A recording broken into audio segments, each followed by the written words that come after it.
She's going to make sure they're done on time. And you don't want to do that as a man. You need to step up and take responsibility for the finances. And you should be dependable. Right. Like, you're just saying that. I'm like, guys do say that. They're like, she's dependable. Get done on time. Right.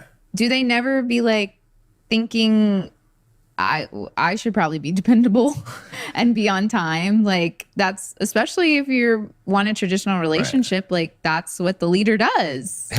Right. He's not going anywhere. So that is the next thing, is to understand and to start applying these things. Right. So now that you understand what it is to be masculine, how do you do these things? Right. And so this also involves taking over finances. Right. Man should be, They're going to be upset about that. he should be, and he shouldn't, there's so many men, right? And I did this at one point in my previous relationship, where you give the woman the checkbook and she pays all the bills and does all that stuff. You're working your job, but you're like, she'll take care of the bills and all of these things, because that's how it operates for a lot of relationships, honestly, right? Because she's the dependable one. She's going to make sure they're done on time. And you don't want to do that as a man. You need to step up and take responsibility for the finances and the providing, and and making sure that everything is taken care of. Because and you should be dependable. Right. Like, I mean, you're just saying that. I'm like, guys do say that. They're like, she's dependable. Get done on time. Right. Do they never be like thinking, I should probably be dependable and be on time? Like, that's, especially if you want a traditional relationship, like that's what the leader does. Have you ever in your life, in our time together, ever worried that a bill wasn't going to be paid on time, or that some trip that, or thing that needed to be booked wasn't going to get booked, or some whatever it wasn't going to get done? No, because you're very dependable. Right. Because I'm going to make sure that I'm going to get it done. Right. So, and that creates a space in your head that you don't have to occupy with all those thoughts. Right. And you can occupy with the kind of thoughts that a man would like them to be occupied. You know what I'm saying? It's like that's what a lot of these guys don't understand. And that's why also you're getting nagged, right?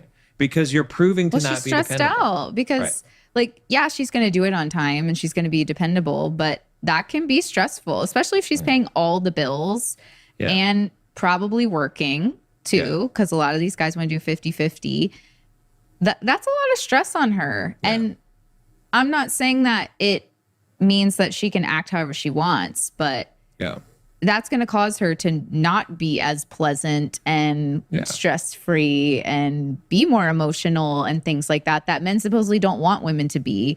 They don't realize that when you take over the authority, especially like with the finances and things like that, you give her a freedom to not be as stressed out, to be more feminine, to be more caring and nurturing and all the things that you want her to be, because you're taking that off of her shoulders. Right. And I think going back to kind of the first step to again, the difference is that men's mind can compartmentalize things. So I have a hard day at work, something's going on with this, or this person's pissing me off, whatever. They're all going into little different compartments, and I can just show up here and operate and be fine. It's not, because these things are in their compartments. Women really don't compartmentalize things mentally. It's all in one place. And so the bills are in the same exact place as everything else. And so that's why. Well, when you operate from a more emotional, vulnerable place, it's harder to do that, because you are still caring about this other thing over here, because you're just more sensitive to that sort of thing. So it does get jumbled up. You are right. But and it's also because men, like you said, they're more logical. They can, kind of not let that bother them while they're focusing on this. But when you're a woman and you're more emotional and you have that more like nurturing, caring part of you, you're going to care about something for longer than a man would. He'd be like, okay, well, I'll deal with that later. Whereas a woman can't necessarily put that off because it's still bothering her. And so that makes a lot of sense. And this is the stage where you start learning to take pride as a man, as being a man, right? Where you learn. Yeah, learning to be masculine and doing things differently. Because you have to think, all right, a magic phrase is, here, baby, let me take care of that for you. right? Don't stress yourself out. Let me take care of that for you. That's a magic phrase, because that's what you should be thinking as a man if you're being in your masculine, right? And for a lot of guys too, they might need also at this stage to do things like go to the gym and do masculine things and hang out with other men. It depends on where you are, because a lot of guys might even be masculine, but they're not masculine in relationship, which we'll talk about next, and because that's actually the next step. But yeah, this is critical. Is once you understand the difference, then you have to start stepping up and actually now embodying these traits, which takes some time. It takes some work to figure these things out. Better than perfect, we stand.